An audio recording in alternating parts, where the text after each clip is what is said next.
আবার আরেকটি 21শে জুলাই চলে এলো। আগামী সোমবার শহীদ তর্পণ তৃণমূলের 21শে জুলাই।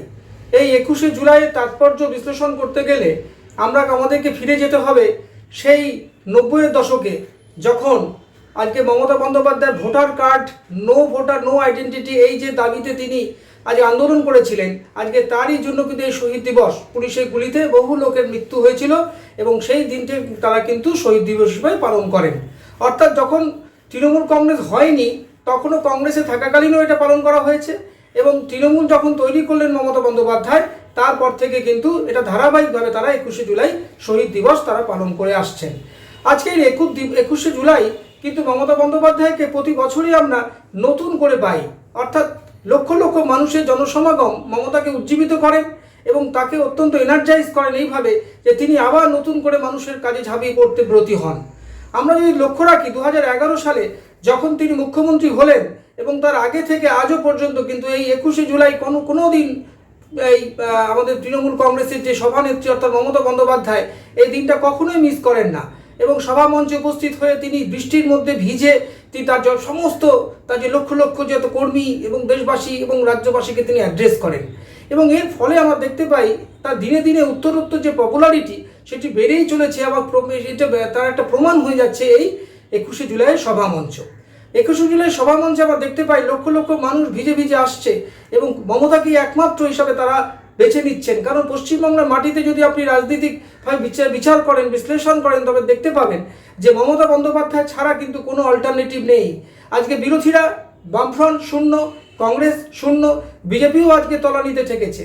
আজকে শুভেন্দু অধিকারী তৃণমূল কংগ্রেস ছেড়ে বেরিয়ে যাওয়ার পরে অনেকেই মনে করেছিল যে হয়তো মমতাকে কোনো না কোনোভাবে ট্রাবল দিতে পারবে, কিন্তু একটার পর একটা নির্বাচনে মুখ থুবড়ে পড়া এবং বিজেপি একেবারে জিরো হয়ে যাওয়ার অবস্থায় আজকে পরিণত হয়েছে। এবং অভিজ্ঞ মহল মনে করছেন আগামী 2026-এ তাদের এলওপি অর্থাৎ এই বিরোধী দলের ভূমিকা থাকবে কিনা বা এই পদটি থাকবে কিনা সেটা নিয়েও অনেকে সন্দিহান।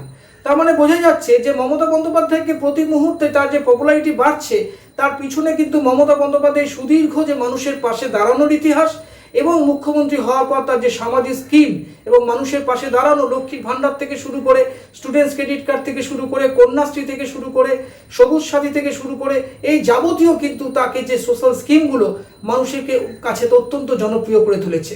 আজকে সবাই মনে করছে যে মমতা মানেই কি যে স্টুডেন্টসদের ফোন, আজকে মমতা মানেই ক্লাবগুলো উন্নয়ন, আজকে মমতা মানেই দুর্গাপুজোয় টাকা, অর্থাৎ সমস্তটা মিলিয়ে মমতা কিন্তু আজকে মমতাই হয়ে উঠেছে।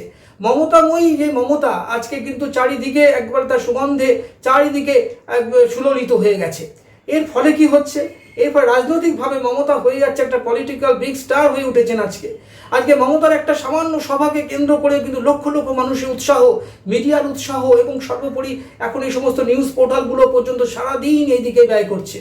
কারণ মমতা বন্দ্যোপাধ্যায় এমনই একটা সিগনিফিক্যান্ট নাম হয়ে গেছে পশ্চিমবাংলার মাটিতে তথা ভারতবর্ষের মাটিতে যে মমতাই কিন্তু আজকে একটা বিকল্প শক্তি, নিজেই বিকল্প হয়ে গেছেন।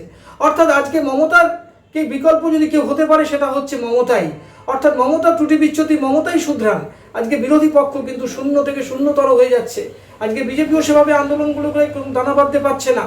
আজকে আরজিকর ইস্যু থেকে আরম্ভ করুন বা অন্যান্য জায়গায় যে নন ইস্যুগুলোকে পর্যন্ত তারা ইস্যুতে পরিণত করার চেষ্টা করছেন, সেটাও কিন্তু মমতার সুন্দর কৌশলে কিন্তু সেগুলো একেবারে ধুলোয় মিশে যাচ্ছে।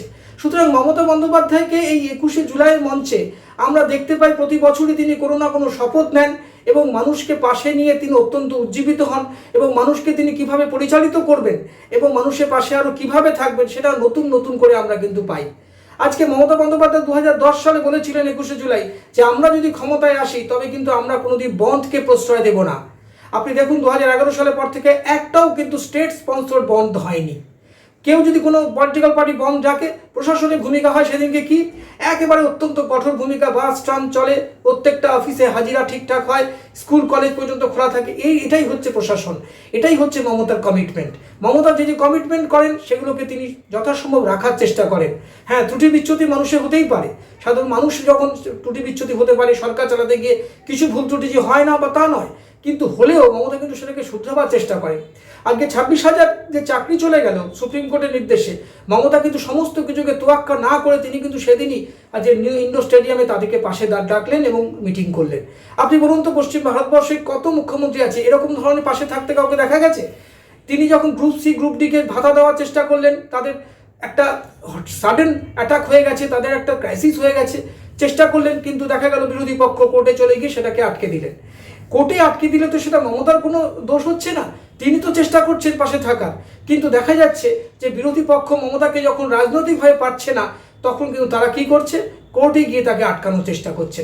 এইভাবেই 21শে জুলাই মমতা নতুন নতুন করে মানুষের কাছে ধরা দেন এবং আরও বেশি কনফিডেন্ট হয়ে উঠেছেন, এবং আগামী চতুর্থবারের জন্য তিনি হয়তো মুখ্যমন্ত্রিত্ব এই দিন থেকেই আমরা ঘোষণা করতে পারি। নমস্কার। আমাদের ভিডিও ভালো লাগলে লাইক ও শেয়ার করুন, কমেন্ট সেকশনে গিয়ে জানান আপনাদের মতামত। আরও ভিডিও পেতে চ্যানেলকে সাবস্ক্রাইব করুন। প্রতি মুহূর্তে খবরের আপডেট পেতে প্রেস করুন বেল আইকন।